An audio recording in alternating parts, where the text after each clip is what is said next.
Hey, welcome. This is the 4th of May, 2023, and this session is going to be about how do you package what you're doing? How do you decide what you're doing? How do you find the right way to communicate that message to the right people? So I'm curious, how did you all get on with the journaling prompts? Does anyone want to start by sharing a bit about how that was, any insights, anything they noticed?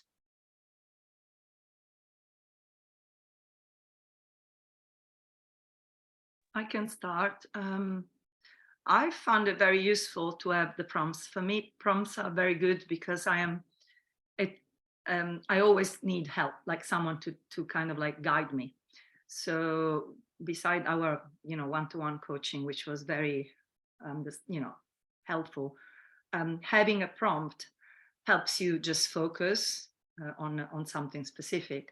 And so you really need to give a proper answer. So I found it really, on top of the coaching, narrow it down and make it more clear where is, what I need to do or where is the road I'm taking.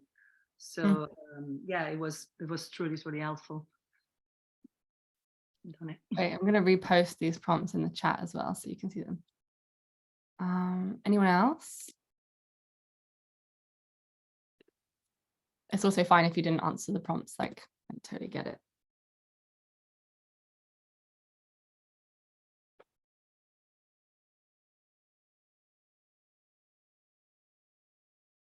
Fatana, you're on mute. I haven't had a lot of time to fully go through the prompts. But what I'm finding is I've got so many ideas that I'm like, I don't know where to start. Like I think I'm trying to like run before I've done like the basic steps. So I've started going through the prompts. And I think I maybe just need to like really hone in on sort of like one like core theme and then go from there. But it's definitely given me some clarity, and I'm definitely, the more excited I get, the less the little fear voices are like kicking in. So it's been really nice, like following my creativity and allowing myself to not try and make everything perfect, which is what I've been trying to do. I'm like, because I haven't had time, it's forcing me to just get something done, which is actually been quite good, because I'm like, it doesn't need to be perfect yet. This is like the space to make mistakes, and maybe it can be a bit naff for now. So that's actually been quite freeing. That's really nice to hear. Thank you. And yeah, it's like, I think, at this point you're in I like to think of it as you're in the lab, right? We're in the lab, we've got our lab coats on and we're experimenting. And to sort of speak to something you were saying, Maya, when you were like, oh, I'm not really entirely sure what it is yet. And in a way, I think partly you discover what it is through doing it and through trial and error. And of course that changes how my workshops look now. The content, what I'm teaching, is completely different to how it was 7 years ago. So actually, in a way, I almost think these questions are living questions. It's not something that we do once and then that's done. So for those who are kind of like, oh my God, I've got so many ideas, I've got so many things I could do, how on earth do I possibly narrow it down? I think that in a way, one of the best places to begin is, what do I really have experience of? Like, what have been some of my biggest wounds, and what practices have helped me to come through that? And that's because in a way we're kind of like storytellers, or like theatre makers, right? It's like in a workshop, you're creating an experience, you're creating a world, you're offering somebody the opportunity to step outside of their everyday life and reimagine who they could be. And I often think that the most compelling facilitators are people with a story and who can open that space with their story. And what that gives you is it kind of gives you an instant authority, because you've lived it. It's like, I stand behind everything I teach because everything I teach, I've had direct experience of being profoundly transformational for me.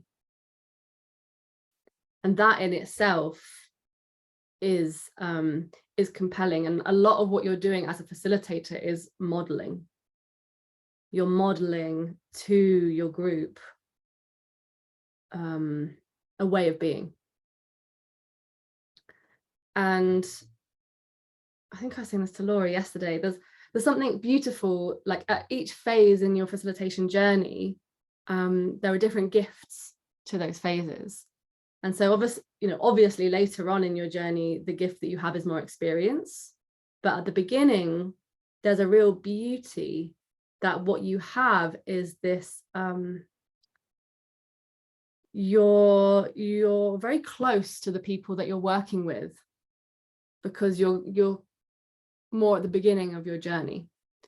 And that's why I really encourage to name your vulnerability, of if you are feeling a little bit nervous, or to say, like, this is the first circle that I've run, to bring that, because that vulnerability is modeling the kind of space that you're creating. And it's also inspiring, you're modeling. It's like, I'm afraid of doing this, and yet here I am doing that. And that signals to other people, oh, okay, well, they're doing this and they're afraid, maybe I could do that. And at the start of my journey, I would always choose themes that were directly related to things I was struggling with in my life. So if you're going to do a regular circle, that could be a helpful way to choose themes, is something that's like, I need this for myself. So I'm going to offer a circle to help me with this challenge. And I was very much participating in all of the exercises, really being in it. So in a sense, there was not as much separation, where I now feel kind of a lot of those things that I was working with at the beginning, grappling with at the beginning, a lot of it's integrated. So while I can still share, it's not the same level of rawness for me. So that's the gift that you have right now of where you are. You have the gift of this like rawness that is incredibly compelling, very authentic, and a gift to be in the presence of.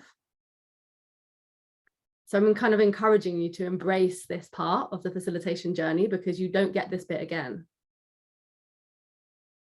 So kind of to really enjoy that, like enjoy the rawness of it, of where you are now.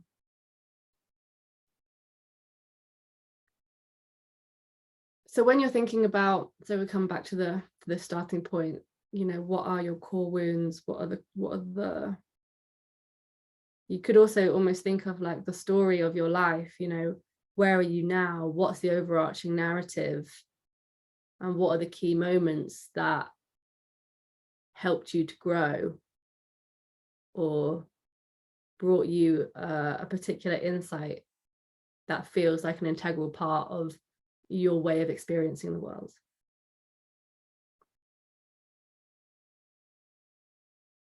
And, like attracts like, and quite a few of you have spoken about, like, oh, well, what if people judge me for putting this work out there? What if someone comes to my workshop and they don't like it? And when your offering is really, it's part of who you are, it's part of your story, it's what you've experienced, and that's how you communicate it. You'll attract other people who are also on that path or are experiencing similar challenges to you. So in a way, that's part of the filter. And of course, it's not going to be, you can't be for everyone. There are going to be some people who probably aren't going to resonate, and maybe we'll kind of come back to that in a bit. But yeah, it's the more you're able to really stand in and own what feels exciting for you, the more you're going to attract those people. If you try to tailor yourself and squeeze yourself to what you think other people want, it's not going to feel very comfortable, and you're probably going to attract people who actually aren't the people you want to be working with anyway. So while that might feel scary, and potentially there's family members or friends or colleagues who you're afraid of judging what you're doing, what I've found is the more I can stand in it, the more I can just bring forth like what's exciting for me, what's alive for me. I've actually been very surprised by the amount of people and old school friends and kind of random people that have messaged me who I haven't spoken to for years, sometimes decades, who then kind of want to get in touch and are curious about what I'm doing. And like I think you'll be surprised how many people are open to what you have to offer, because actually the world's really starved of it. The world is absolutely starved of the work that we're doing, and are longing for places to find connection and belonging, and want tools to be able to connect with their bodies, want to learn how to feel emotion or how to deal with emotion. You know, like these are in a way universal human experiences, universal needs, most of which we're just not taught.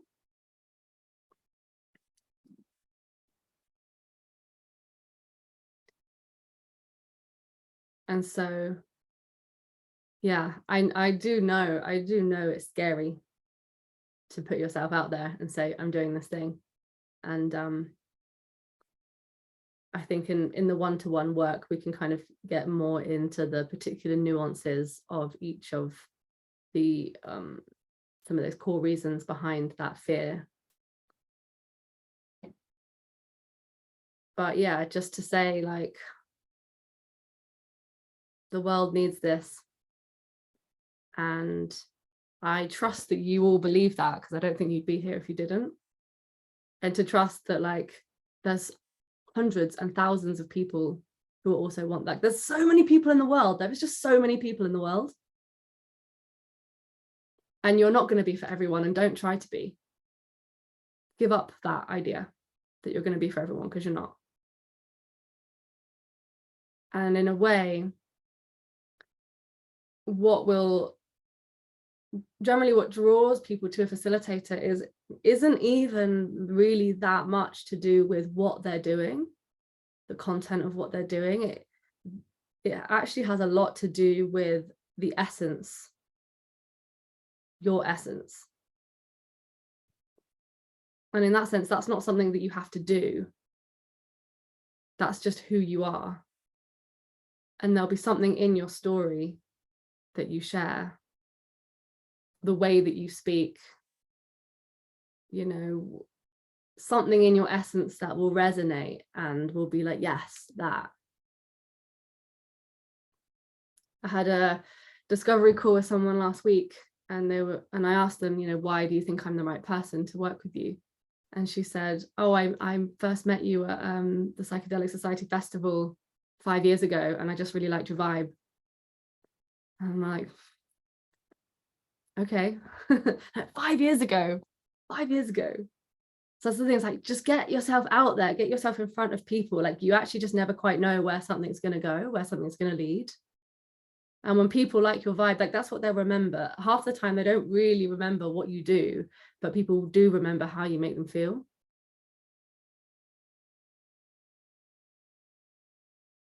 And like, you don't have to be perfect, you don't have to have it all together. You're not expected. I think anyone who claims that they've got it all together is like, hasn't. You know, I wouldn't trust those people.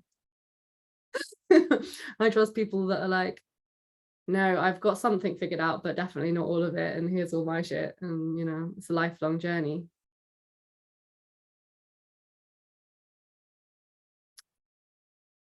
So I'm just going to pause at this point and ask how that's landing. A little bit of feedback, thoughts. Jenny? Yeah, I mean, that was all really encouraging and really good to hear, because I think, you know, I'm not alone, but how I feel, I have a fairly clear idea of what moves me, of what I really love to do and would love therefore to offer, because I'd love to be able to offer that to other people. But you know, I just feel it's often this sort of crushing lack of confidence in the actual doing. Not, I know that there's a real need. I know that what I can say and do is very valuable, but you know, I can be a bit overwhelmed, I think, with the actual delivery. And so you saying that what attracts people is your essence more than what you actually offer, is actually very encouraging for me, because I mean, I get that. I feel that exactly. It's obvious now you say it. And yes, it's encouraging to know that that's a place to come from, rather than getting so bogged down in the nitty gritty and the actual A to Z of your offering. So yeah, thank you. I like that. Thank you. Thank you, Jenny. Yeah, it's easy to get kind of caught up in the details and it being absolutely right and trying to be something. And when you can just drop that, because you just are it already. And that's what people are going to be drawn towards. Yeah, I want to follow on that. So regarding the essence, I'm getting that, exactly that. People, when you talk and you're saying, like, you know, just get out there, talk. So you talk and you say, oh, I'm doing this, I'm becoming, I'm studying, I'm training. And then you have people saying like, oh, just tell me when you finish and when you're ready to do it, and I want to work with you. And I'm like, me? Why? I've just finished the training. I'm not ready. So what happened, for instance, I have a person who I met and vent out all his life, because I told you guys, this happens to me quite often. And about like saying like, I want to work with you. And I said, I'm not a coach. And he said, like, I don't mind. I just want you because I feel I resonate with you. I feel that I can be confident. I feel fine when I talk to you. I don't feel judged. I can tell you everything. And I'm like, okay, thank you. That's nice. So, and I'm saying like, but I said, I'm not finished my training. I'm not ready. I'm still like, I don't care. And I'm like, okay. So it's taking a no for an answer. What do you do in that case? Because that's when the imposter syndrome comes, is like, I can't sell something that I feel I'm not yet. What do I offer? How do you, I don't want to take advantage just because this person feels that. So what do I do? Basically, it's like, how do you proceed in that sense? When you say like, you would maybe it would be good to understand a bit more, and maybe you have, because this person's explained to you their life story. You might want to assess at that point whether you do feel like you have the relevant skill to be able to work with them, especially if there's like, you know, if there's trauma capital T, that might be an indicator that you might want to signpost. Yeah. But you could also, sometimes I have people like that and I'm like, I don't actually feel like I don't feel like my experience is able to hold this experience, hold what you need, but I'm willing to do 1 or 2 sessions and let's just see how it goes. And if it feels like I need to signpost you on, then that can happen, you know? Yeah, cool. Just try it, just see what happens. Okay. Yeah, it sent me like a whole life story with all the goals and the things that they would like to do, and you know, and I'm like, what? That's a great opportunity, because you've got someone who's really willing and they're there for you because you're you. Mm-hmm. So you could be like, okay, well, great. Do you want to be in this experimental collaboration with me then. I'm making it up as I go along. Mhm. You tell me what works, what doesn't, what you like and what you don't, and let's just see where it goes. Invite them into the lab with you. Cool. Thank you. That's a good idea. Lela, did you have something? Yeah, I started to answer. I started to answer the prompts, and I think there are. I really love the phrase "modeling the ways of being," and I think that's exactly what I want to be doing. And regarding what it is, I think for me, right now, it splits into two categories. One is more in terms of healing and like transformational work, and another one is more about just beauty and celebration of beauty, which I feel like is missing too in our society. Maybe they can go together, but for now, I feel like there are two kinds of workshops or events that I can offer. Great. Yeah, I don't think we have to choose. I think often you'll be told from the outside of like, oh, you have to create a coherent aesthetic and package, and you have to like find one thing and do that. And I mean, yeah, you can, but I also no, like I love being a magpie and doing all kinds of different things. And I think that, yeah, I think you can do both. Why not? And maybe they look very different. And also, for example, with the beauty part, that's also connected to rediscovering the living meaning for me. So that's all connected. Yeah. Beautiful. So can I say something? Go for it.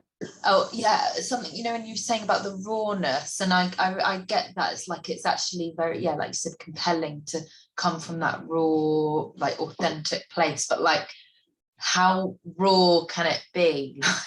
like is it actually something like that we're going through currently, or do you feel like there should be a little bit of distance, like, oh, that's something that I went through like a few months ago or a few years ago, or do you feel like you can actually run something, you can like guide something even if you're going through it at the same time?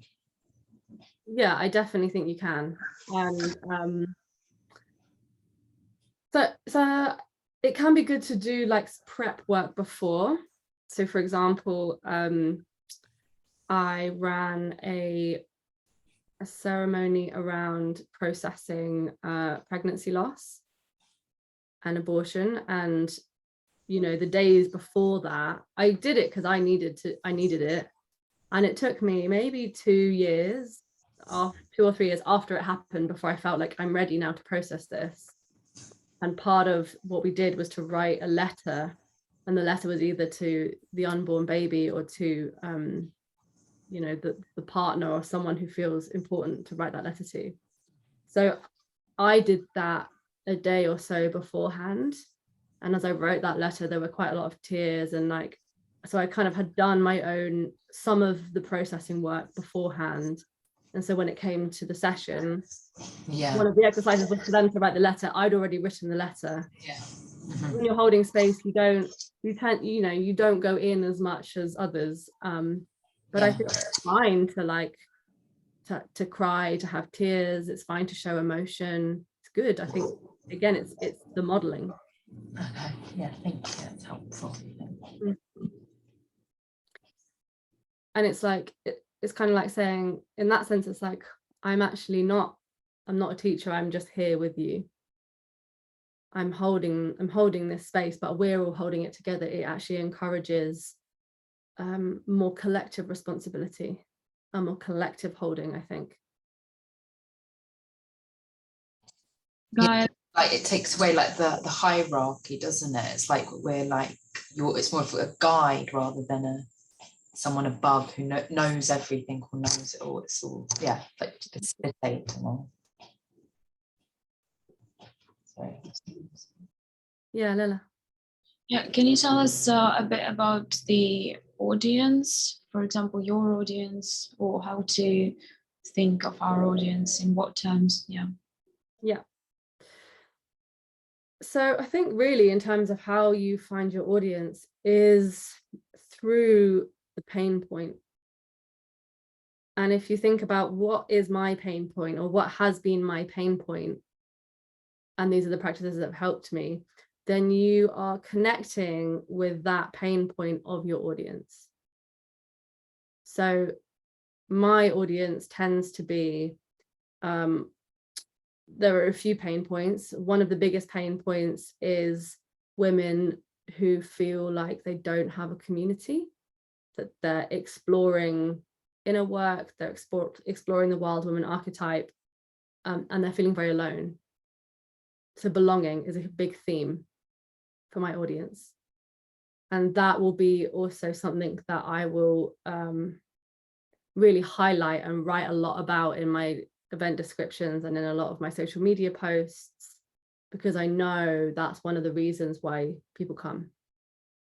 And it's a bit of a chicken and egg thing. Like you kind of, obviously you get to know your audience over time. But you'll also, it will also, in some way, it will be resonant with your own story. There will be some resonance with what you've worked through, because that's why people will be attracted to you, because they'll see, oh wow, you did have this problem, you've managed to overcome it. I'm going to trust you because you've done it for yourself. That's why I want to work with you. Another pain point is often feeling disconnected from their body. That's another one. And also, lacking in confidence, wanting to step more into their authentic expression, wanting to live a life that's more fulfilling, and lacking the confidence to get there. So those are kind of the three main pain points. Now there might be other desires, right? There's like the desire, like ritual, oh, that's interesting. Archetypes, oh, that's interesting. These are other elements that I work with, and they are kind of like drawing factors. But the primary thing that's going to attract someone to your offering is that you can really clearly identify what their pain point is. And through your writing, you help that person to feel really seen and understood in that pain, and that you have got some answers, essentially. Because put it crudely, it's like, what's the problem and how are you going to solve the problem? That's like a very crude way of saying it. But quite a lot of what I see with new facilitators when they're writing event copy is that they talk all about the practices, because for us, the practices are really exciting, right? And the theory, and like, we really nerd out on the practices. And while that is interesting, that's writing for us, whereas you need to write for your audience. And especially if your audience tend to be people who aren't so like a more beginner, or like not really in the world of inner work and embodiment and ritual, kind of describing practices is going to be really abstract. What's specific is like using emotive language and speaking to the experience of that person and helping them understand what's the value. What value are you going to bring to their life? And if you don't know what the pain point is of your client, if you can't answer the question, how am I bringing value? Then that's a sign you need to go back and rework what your offering is. You actually don't have clarity around the offering. Thank you. That's brilliant. Thank you. I just have another little look at these questions.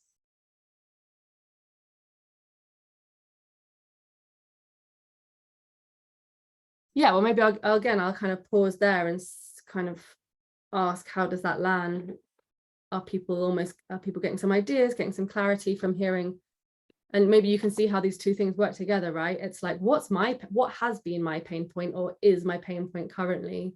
How do I use my experience to be able to see and identify the experience of others, help that person feel connected through me seeing them, and then offering them the pathway to, like, hey, this is the path, this is a pathway.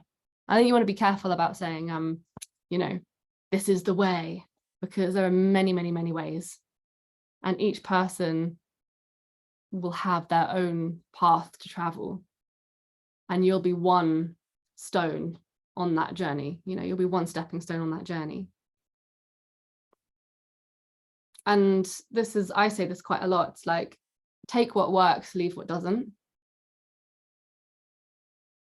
If a practice resonates with you, great, keep it. If a practice doesn't resonate with you, don't throw the baby out with the bathwater. And encouraging people to be discerning for themselves. Like, don't just do it because I say, or because it's worked for me. Like, try it for yourself, decide for yourself.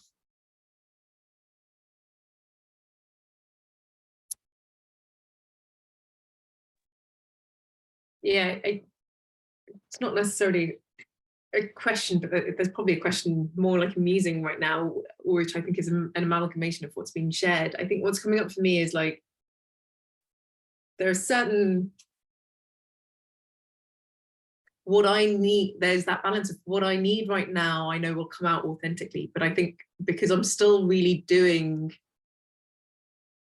that work or in this way, or trying to, so the ideas of like what I'd like to do are starting to come. I just haven't done them yet. And so in some ways it feels authentic because that's what's calling me to do. But it's that stepping into a bit of a facilitator role. I hear what you say at the start of like, yeah, own that kind of start of the journey and the being new to it. But I think that's where the challenge on the authenticity bit as well comes in terms of, what do I actually know about what I'm talking about? Even if I do it a bit the day before or do a similar exercise, or I'm not ready enough. And I think it's just working with that narrative. But kind of as you're saying, how far ahead do you need to be to feel right, or to remember what is it that I'm bringing? And actually, I think what helped, there's something when you said like, what's their issue and how are you solving it, didn't land too well, because I'm like, I'm not solving it. How am I holding space for them to solve it? I think resonated a bit more. Mm-hmm.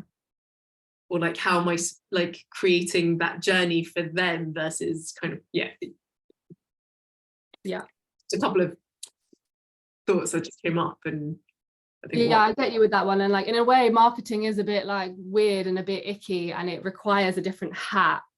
It is a bit more obviously like the language around it is important, but in its crudest sense, what's the problem? How am I going to help you solve it?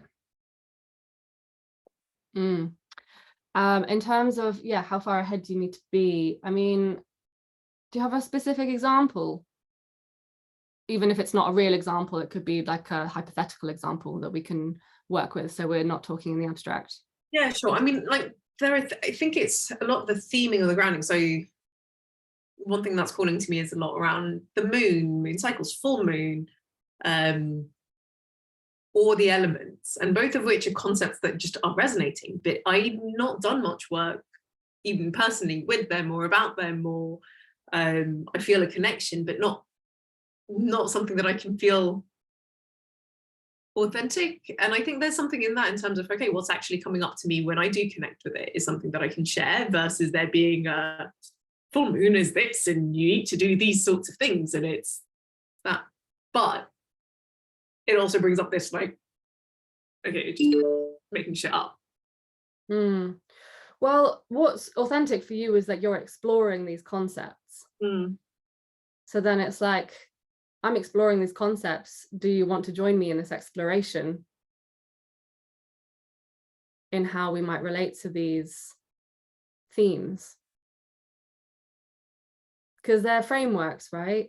Of course, there's no set way or certain thing that we should do around the moon, and everyone will have their own specific connotations of, you know, how they experience the elements, let's say. And I think there can be something in owning, this is it for me. So when I work with archetypes, there's so much out there about archetypes. And actually there's 100 different ways you can cut it up and slice it up, and this bit goes with this one and this bit goes with this one. And what I offer is like, this is how I've come to understand it. This is how I work with these archetypes, and I'm sharing it for you in hope that it's useful for you. So again, it's like not claiming that you've got the overall authority on anything.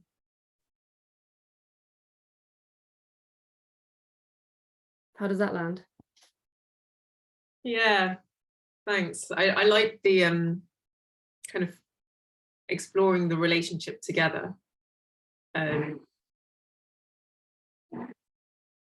But yeah, that it's helping people on their own journey to find that relationship versus being kind of an authoritative knowledge. Maybe one day I'll get there on whatever topics, or it take a different side, but actually, yeah, an exploratory journey is what many people need to make their own journey as well.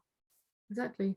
And what is it about, let's just take the moon, what is it about working with moon cycles that excites you or intrigues you? I mean, in part there's a beauty to it. There is a softness and so much meaning that can come out, a routine, a journeying that feels, that cycles, and one that we see, so that is frequent enough as well for us to relate to. The meaning around it, especially for women, I think draws to me.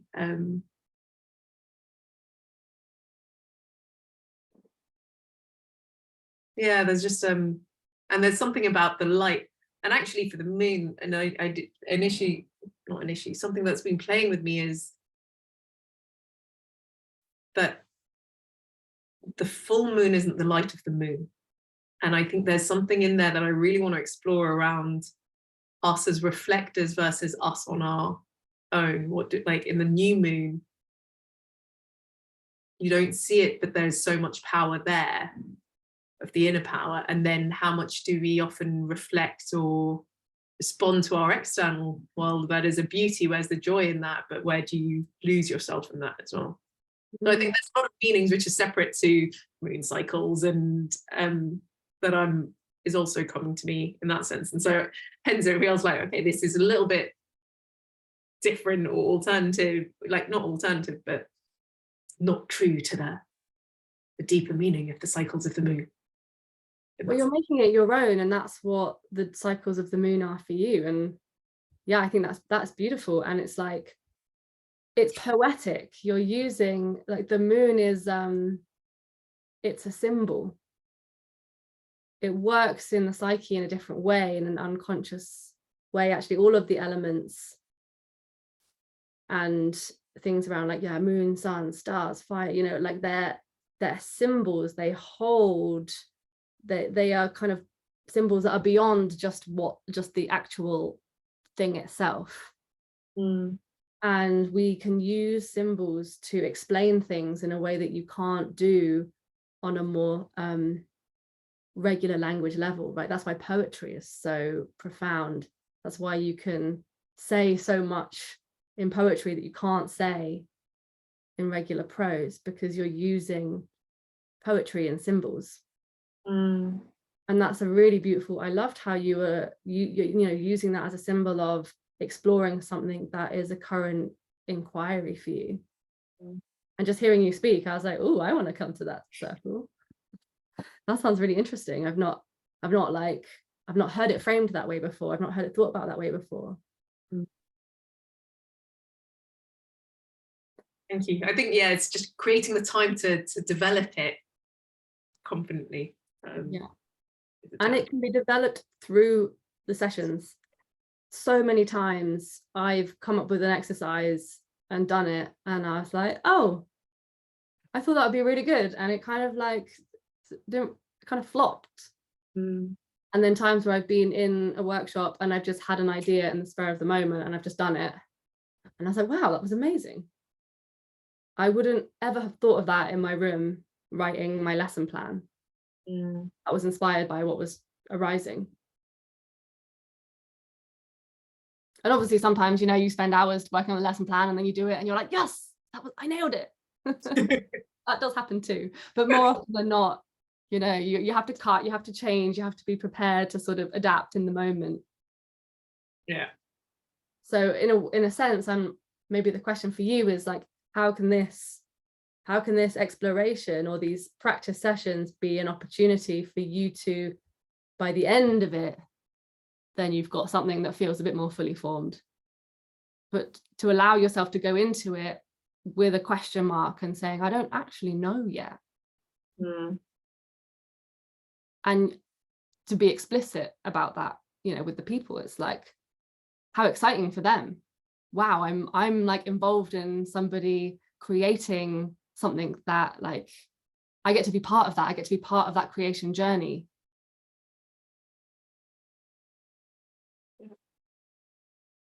Thank you. The thing that keeps coming up for me, I haven't solidified exactly what I'm offering. And I go off on being creative, and then my practical brain hits in and it's like, yeah, but where are you going to find these people? How are you going to find them? Like, I might come up with this great plan and pitch and put it out there, and it's not going to reach the people that I'm looking for.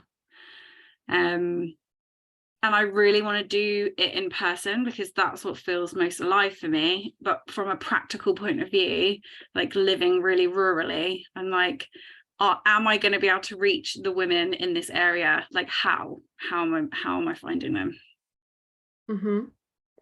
Well, partly I happen to know that you go to groups locally, right? Yeah.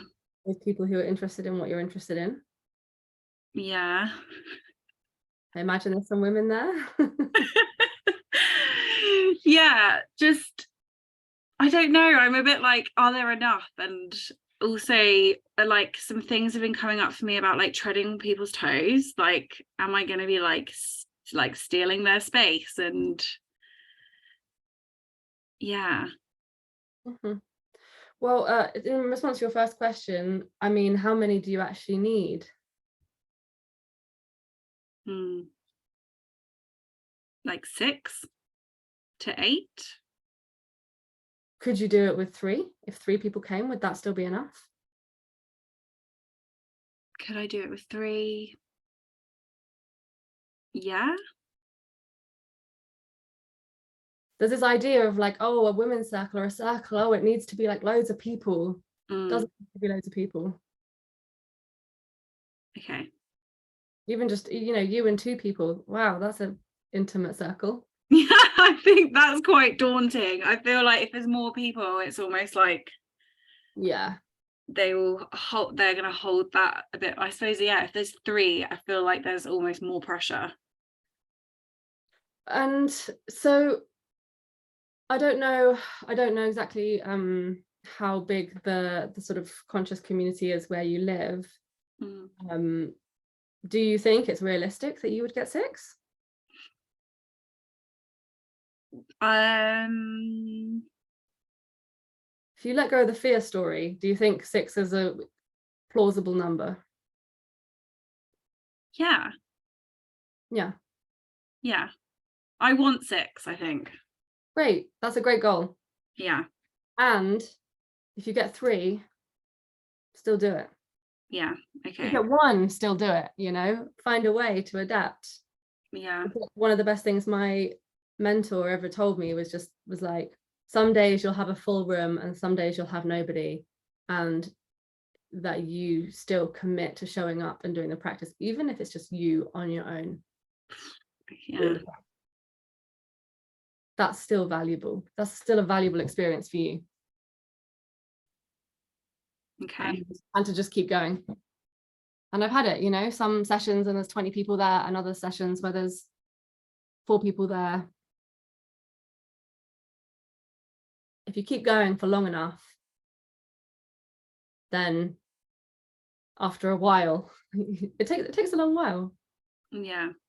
For a while. So I guess my question then, from a practical, so basically show up and say what you're doing, like on Facebook, Instagram, but like, would you also put out like posters like locally?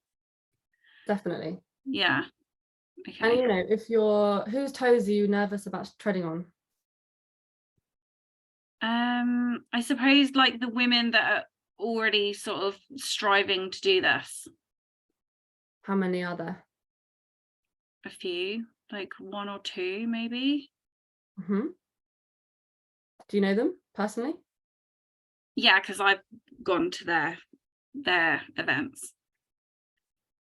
Do you feel like what you're doing is different enough to what they're doing? Yeah, it's really bad because I go and I'm like, oh, I would do that differently. Like, Hey, that's a great thing. I Yeah. do that all the time. Like, oh no, I can do that. yeah. Okay.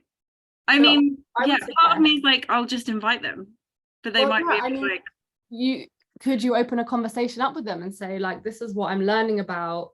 I'm really passionate. I have a fear of stepping on your toes and I really don't want to do that. Are you yeah, open to having that conversation? Like, that's the sisterhood wound right there. yeah. What would that be? Ooh, that makes me go all like, ugh. Yeah, good. It should. Yeah. Okay. And like, that's you modeling again. If you are able to have that conversation, be vulnerable. Mm, I imagine if you have that conversation and then you go ahead, they're going to be like, oh wow, Katana thought of me. She opened that conversation. How brave of her to do that. mm, You're probably less likely to. It's probably less likely that they're going to think you're stepping on their toes if you do it in that way. yeah. Having the courage to be direct. Yeah. Okay. And who knows? I mean, maybe there's even, I don't know whether you rate their facilitation or not, but potentially there's a collaboration there, or a way to combine forces or share, making sure that you're doing offerings far enough apart from each other, like being in conversation so that you're not in competition, but you're in cooperation. Yeah, I like that. And who knows, maybe they'll end up, supporting you and sharing it with their women.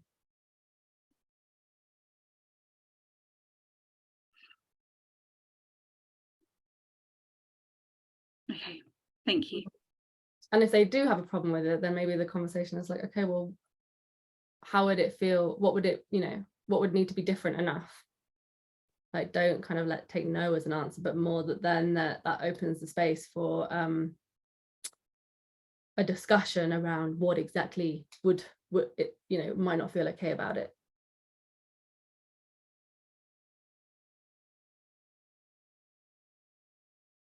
But I think it's quite unlikely. Generally, people who run women's circles are like, there needs to be more women's circles. And from what I know from our working together, I feel like you have something that's very distinct. I don't know exactly what it is that you're planning, but yeah, I know that what you do and what you have in your heart is very unique and special. Yeah, that's my next question. That was going to be my next question. That's another practicality of like what I would really, really love to do. I'm like, I don't have the resources yet to like to do that fully. What let's stop talking about in the abstract. What do you want to do? Well, I need some donkeys, so like like I'm sort of started to play with ideas of like people I know that have donkeys that might be willing to let me use their space and have their animals involved. And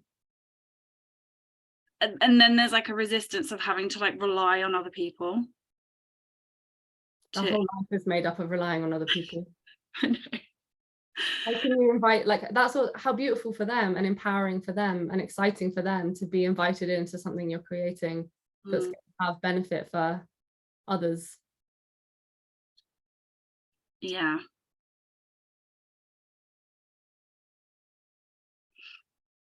Yeah, okay.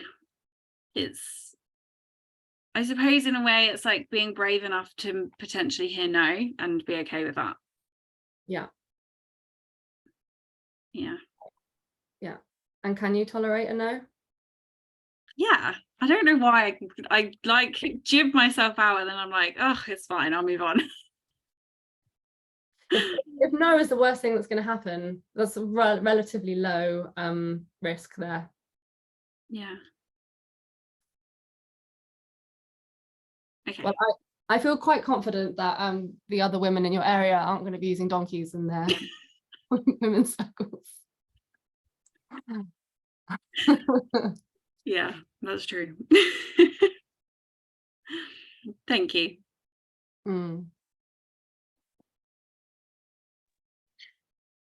I wanted to ask practical questions about Eventbrite and Instagram.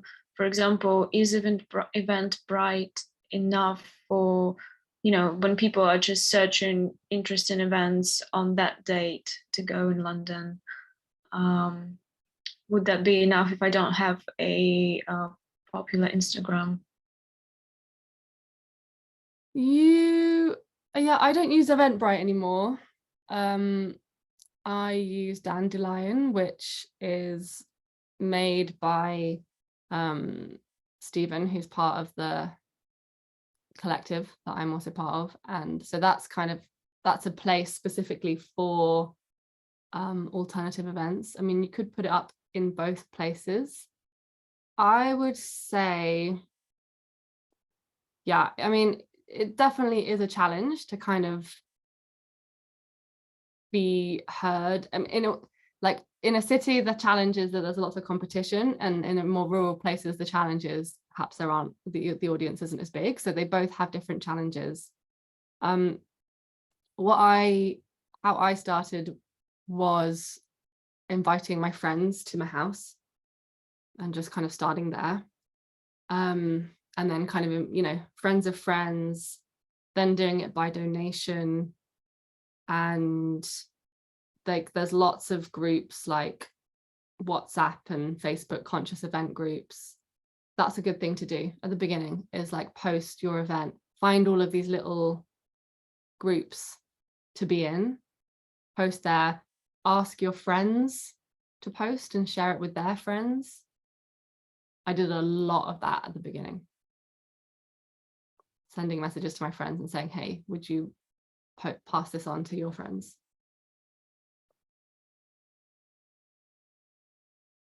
And yeah, just start building up your mailing list as soon as you can. I definitely didn't do that soon enough. And Dandelion, would you say that's a bit soon? A bit too soon? But I don't mean like for the time of the training, but maybe just right after, say. Not necessarily, no. I don't think it's too soon. I think if you feel like your practice circles have gone well and you're feeling up to it and you're like, yeah, I've got a solid offering that I feel excited to deliver, then yeah, I'd say go for it.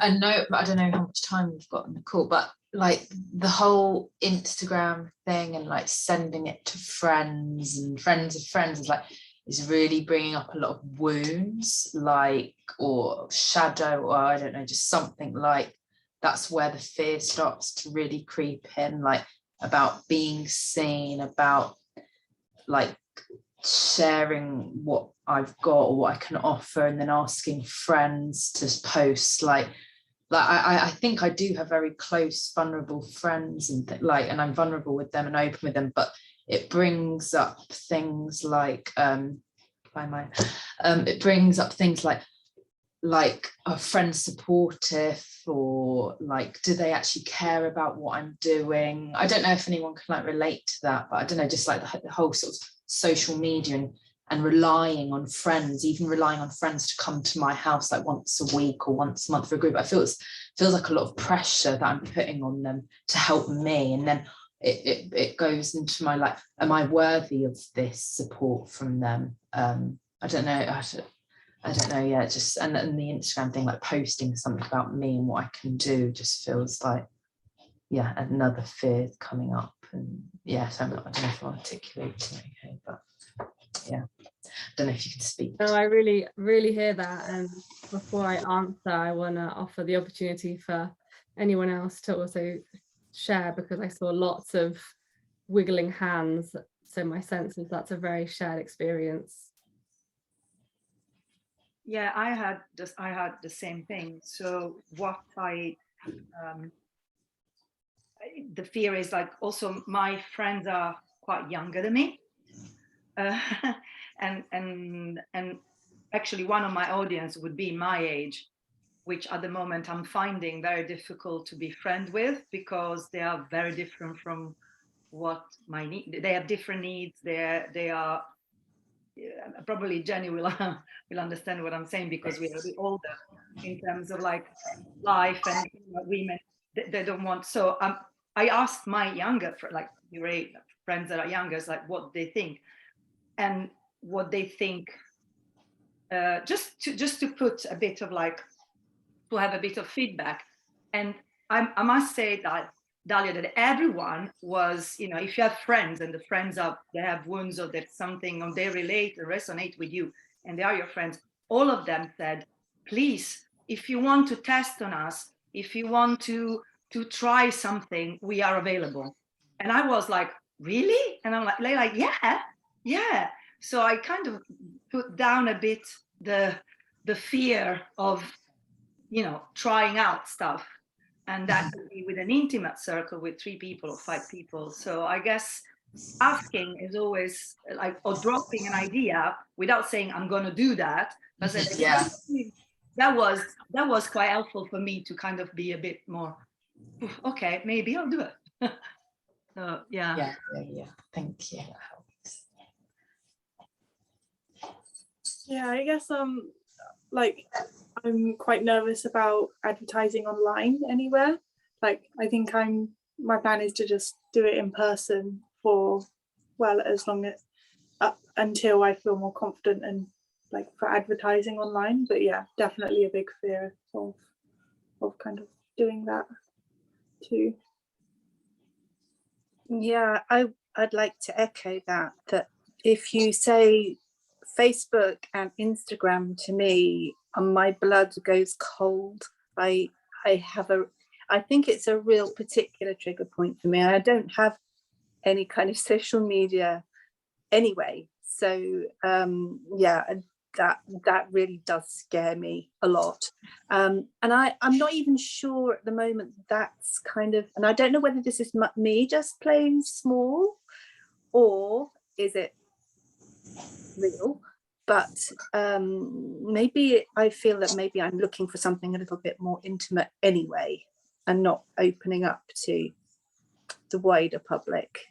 I mean, there lies another set of problems about who I approach, but I don't know if that resonates as well. But it's that I don't know, is it my age or is it my personal experience? I don't know, but the vulnerability that I feel putting myself out into the ether somewhere, I know it sounds terribly old-fashioned, it just and maybe that's why I've just got to get over it, I don't know.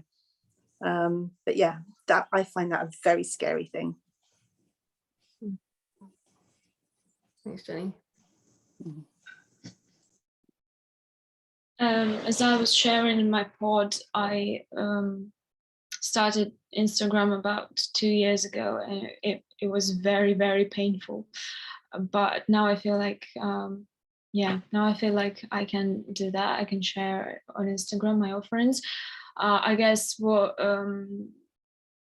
another thing that came up was about offering something in general. And so, for example, advertising that not as a personal thing, or I'm doing this event, come, but as an offering on Dandelion or Eventbrite, for example. Like you said, Gaia, in terms of who gives you the authority to offer something, to create a product and put it out there. Yeah. Thank you. Yeah. Sorry. Yeah, go for it. Let's have one more. I was just going to say, I also, just going back to like what Dahlia was saying with just that shit, like I have an Instagram. I haven't really updated or used it in like over probably like a year and a half or so. But I think the term that was coming to mind this morning when we were talking about it was like, it's like coming out as like a coach. And even if I've been doing this work for years, just through people I know and through, you know, past clients or families, and it's always been sort of through like not having to use the internet. But that's like where I know the most people. I mean, like just where I've stayed connected in a sense of like, oh, people I haven't talked to in 10 years, but we're Instagram friends still, or Facebook friends or whatever. But there's like the resistance of sort of being seen, as you said, and also people that do know you, but only know certain parts of you, or know you from 5 years ago, 10 years ago, 2 years ago, and don't know like that leadership side, or the, you know, women's empowerment side, or the wild side, or whatever it is. And so it's like, there's that resistance that comes up, even though it's like, what's the worst, when I go to like the worst case scenario, like, okay, I'm okay, like nothing bad's gonna happen, but I definitely can relate to that resistance coming up. And I also have sort of a question with that, as far as like, I'm probably, ideally, like beyond the training, when I'm back in Colorado, would like to hold an in-person circle, but because I'm remote right now and my connections are sort of all over, I feel like I am going to be starting with a Zoom, and I sense it's going to be sort of a mix of like people I do know and maybe a few people that I don't know that are brought in from others. And I mean, I know just from teaching, it's definitely harder. Like if we already know each other. We've all built a connection prior to being on Zoom in a group like this. But I feel like it is harder to sort of bridge that connection off the bat when you haven't had that like in-person connection. So I don't know if you have any tips on that. Of just, We do have lots of tips. I don't know if we'll get to it today, but it's not as hard as you think. Maybe that's, yeah. I was very resistant to transitioning on Zoom during COVID, but I was actually very surprised at the depth of connection that you could create. And in some ways, the anonymity of like, I'm over here in my little box and you'll never find me, I found sometimes help some people open up more. And also being in the safety of their own home. So there are some pros to it as well. Coming back to you, Dahlia, I wanted to say two things. Firstly, there's like a few kind of reframes that I found helpful. One of them is that actually asking somebody for help and to support you, even though feels like, oh God, can I actually ask for that? What you're also doing is you're asking somebody into an experience of intimacy with you. The vulnerability of like, I would like support with this thing. Will you support me? That is inviting greater connection. So you can think of that as a gift that you're offering. Yeah, that's a really nice perspective. Yeah, I always, especially for me, I'm like, I guess I have trouble asking for help. Yeah, but actually that's probably what that is essentially what I'm asking for. I'm asking people to help me. Yeah, so I the can, most successful people in the world yeah, ask for help all the yeah, time. yeah, Always have teams of people. The yeah. second thing is almost like a flip again, which is you know, when you're wanting people to come to your sessions, it's like, rather than I'm trying to get something from you, the reframe is, I've got something really fucking cool that you want, Yeah, and I'm going to give it to you for free, or I'm going to give it to you for £5, whatever, like, especially at the beginning, it's a donation. And later on it's, you know, I've got something you really want and £1,000 is an absolute bargain for it. And like, it's that reframe, and it took me a long time to get that, particularly around the money piece and feeling like, oh God, how do I ask money for my offering? It's really sinking into that, like, no, I know that what I've got is of value. And that's why I think it can be helpful when you're starting to do your practice circles to offer them for free or by donation, because they're like, with confidence, again, there's a chicken and egg thing. For me to be able to confidently say, I know I've got something really valuable, that is built on years of experience of seeing the value that I've brought to people's lives. And in a sense, like, if I had that confidence right at the beginning, it would almost be not quite right in a sense, right? It's like, yeah, you build that.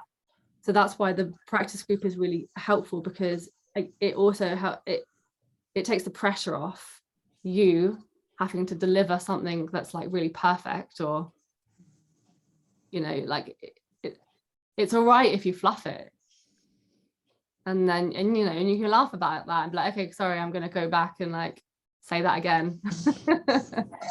Right? Or it's like, oh, I thought we had planned to do this thing, but actually no, now that I'm thinking about it, we're going to do this other thing instead. Like, you can kind of, it can be clunky and it can be a bit clumsy and it doesn't feel like there's so much pressure, and get the feedback, right? Probably you've already, even just through the first training weekend and maybe in your pods as well, I know some of you have been doing practices, hearing how people are experiencing your work, like, that's what gives you the proof in a way. So confidence is not just something that like suddenly it's turned on. In a sense, you kind of have to work for it, and you gain confidence through evidence. That's really why I'm like, practice circle, because you need the evidence. And you also need the space to be able to like fail. How can failure be your friend and teach you something? And most of the time, the way in which we fail is normally not that bad. We get our words jumbled, or, oh, we can't figure out how the speaker works or whatever, right? It's like these little technical fluffs. And I already know from, you know, who you are, experiencing you at the weekend, knowing what your work is already, I already know that you've got something really valuable to offer. And I think you know that too. it's just the fears, isn't it? It's just that how your mind tricks you and plays games with you, and actually, as you were saying that, it's like, yeah, that's why they say, don't they, they say like building confidence, like, because it's not, like you said, it's not something that you just switch on and off, it's something that you build. And if you weren't building it, you just automatically confident, then it would almost be like not cockiness, but it would be almost like not authentic confidence. It would be more of like an illusion of confidence. I was just thinking, yeah, it's something that I have to build, and I can only build it by, yeah, like practicing and mucking up and fucking up, and yeah. I think there are a lot of people with a lot of confidence with terrible offerings. Yeah. probably because, you know, they've Yeah. built up the skill and haven't put the work in at the time. Yeah. Yeah, it is something that is built, and it's like incrementally going over these little fear barriers. So rather than thinking about you like in the future and everything that you want and hope to be, obviously that's a great thing to hold, but in a sense it's like, right, what's the next frontier? And just take it one fear threshold at a time. Don't think about them all at once. Yeah. Maybe the first fear threshold is like, okay, I'm just gonna float the idea with one person. Not even invite them, just float the idea. Yeah.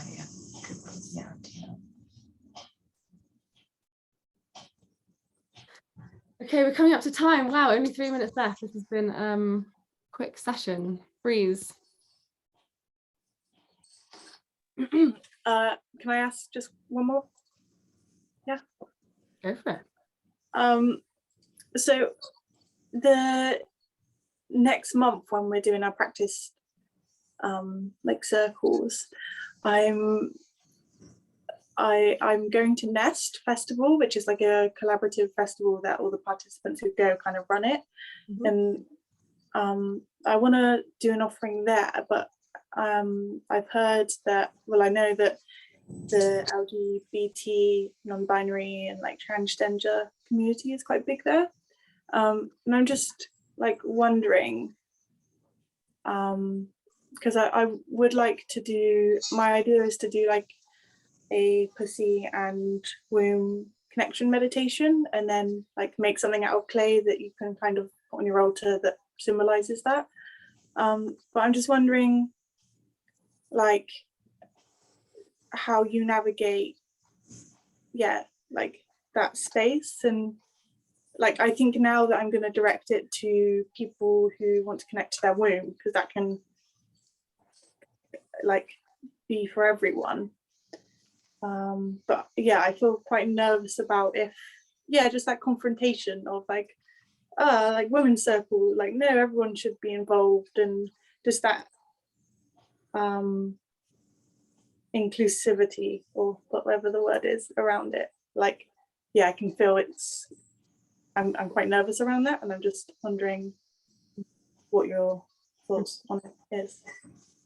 Yeah, it definitely is a tricky landscape to navigate, and chances are, however you word it, some people are going to be like, wow, that's amazing, and other people are going to be offended. So in one sense, you kind of almost need to be very open to learning and open to feedback, and also almost like prepare yourself that maybe there is going to be some criticism, and kind of be like, okay, great, how do I like take that on board? How do I look at what is really what this person's saying might serve me, and how I can learn? Yeah. And also, how do I support myself not to kind of drop into a collapsed shame space, because you know, your intentions are good. And then on a practical note, I would say it would probably be good to contact the workshop team at Nest and speak to them and ask about how that would be, you know, how you might frame that in a good way. I suppose what would be good to be clear on is, do you feel comfortable to include trans women? And like you can talk about that in terms of, if they don't have a physical womb, you can think about the energetic womb space. And if they don't have an actual pussy, they can think about the energetic pussy. I would say at Nest, you would probably want to include, I think if you weren't able to include trans women, potentially Nest might not be the right place for it. So yeah, those are questions to kind of ask. Also, it would be okay if at this point you didn't feel like you could hold space for trans women as well. Yeah. not that's not necessarily bad. Hmm. No, it's not bad. That's fine. I think we need spaces that include trans women. I think we need spaces that are for women who are assigned female at birth. I think like we need all of these different spaces because different women feel comfortable in different spaces. So it's not saying that one is better than another, but there are ways, right? If you want to include trans women, then you can. And maybe you'd call it like womb circle rather than women's circle. And then that's again like more inclusive for non-binary womb folk. That's the term I generally use. Or like non-binary AFAB, assigned female at birth. Mhm. Yeah. How's So that one? I heard the word female-bodied, which I liked in terms of like assigned female.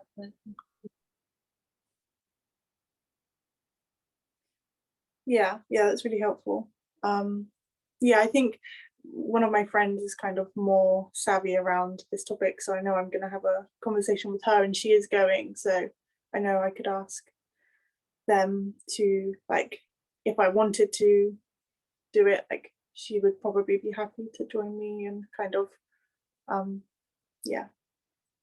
But yeah, I think I'm just gonna let it feel into it a bit more. But yeah, that's really helpful. Great that you're going to run something at Nest. I went there many years ago. It's a great place. Yeah, I've not been before. I'm really excited. Yeah, Festivals like co-create festivals and places like that are great places to explore these things. There's all kinds of weird stuff happening there. yeah. Very experimental. Yeah. If I don't do this, I do want to do something else. I just need to feel into it. Okay, my dears, we are at the end of time.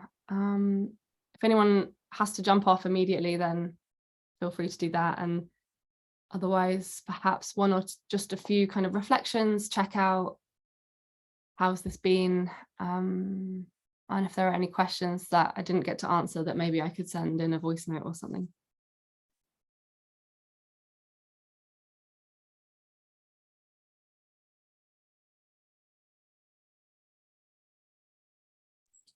I found it encouraging and motivating, and obviously we've all kind of gone away, haven't we, now, like over the last few weeks, and I find that's when like my doubts and fears creep up the most. But then when I talk with others, everyone's got their own fears and doubts or whatever questions, but I almost find that reassuring, that's kind of like normal, it's all part of this process.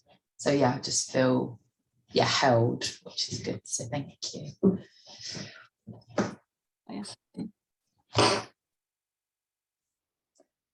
I was going to have a question, but I think I'll talk to you next week when we have our one-to-one. But otherwise, that was a great session. I was very confidence boosting. Thank you.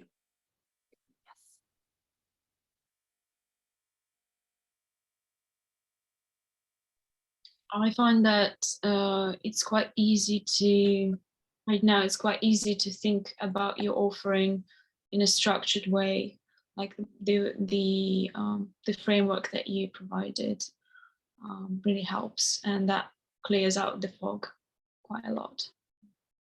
Right.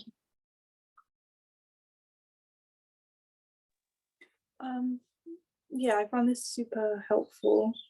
I think like I've been quite confident because I've been just thinking about my little thing that I know I would feel okay to offer, and then hearing all of these other aspects and like other layers to it, and like the expectations or the like kind of thing that would help people. I think it's like made me feel like I feel more nervous and like a bit more daunting after this conversation. But it's it's just the bigness of it all, and it just makes me realize that I am doing the right thing, starting off super small with friends and people that I trust, and there's just like reiterating to myself that there is no rush. to do anything like that I'm not ready for. But yeah, it's also very exciting. Thanks, Breeze. Yeah, for me, it's listening to all of us. It just gives even more confidence because we are all in the same place with different modalities or different steps, but which means that it makes me feel like I have you to look up to as well and learn from. So it's not just me alone having to do the work. So you all give something, you know, and then the structure from you, Gaia, it's holding everything. But, you know, listening to all your ideas is like, yeah, we're all doing it, and we can ask and have feedback from each other. And I think that's really, really powerful and encouraging. So thank you all.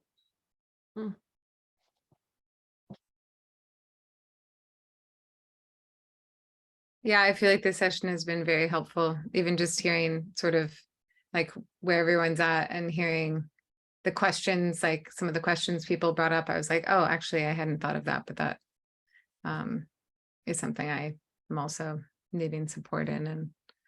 And yeah. Great. Before we go, did anyone get a chance to write a draft event description?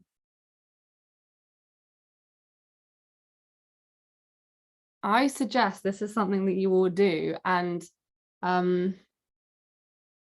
if you're feeling up to it, I think it would be a really amazing learning opportunity to kind of share it with the group, and then I can offer feedback on like, this is what's great, this is what I'd move, have you thought about this?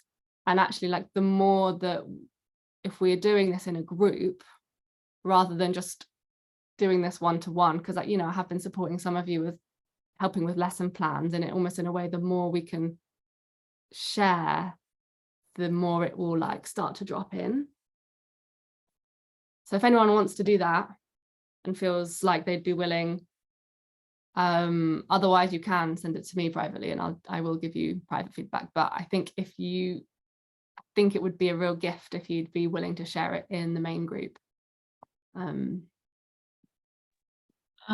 What's the deadline? Oh, there's no real deadline.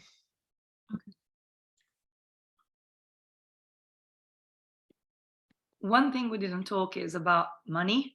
Like, obviously at the beginning we are offering, but we didn't talking about like the practical aspect of renting or finding a place if you can do it. So that maybe will happen later on. Mm-hmm. Okay.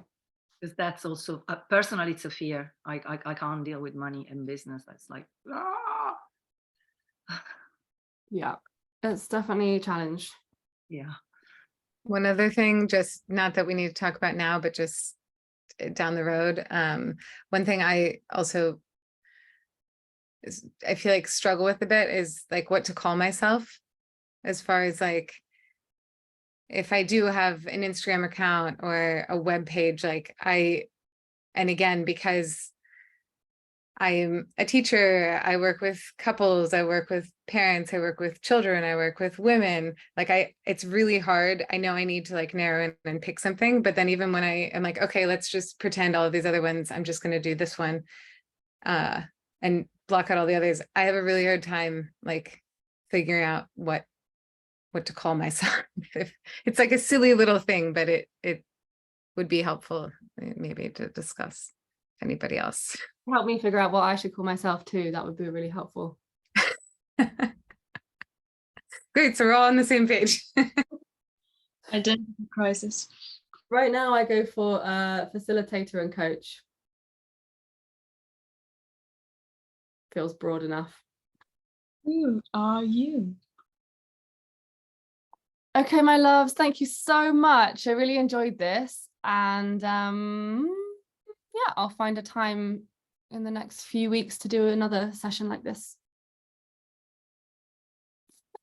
Maybe we all unmute and just say a little goodbye.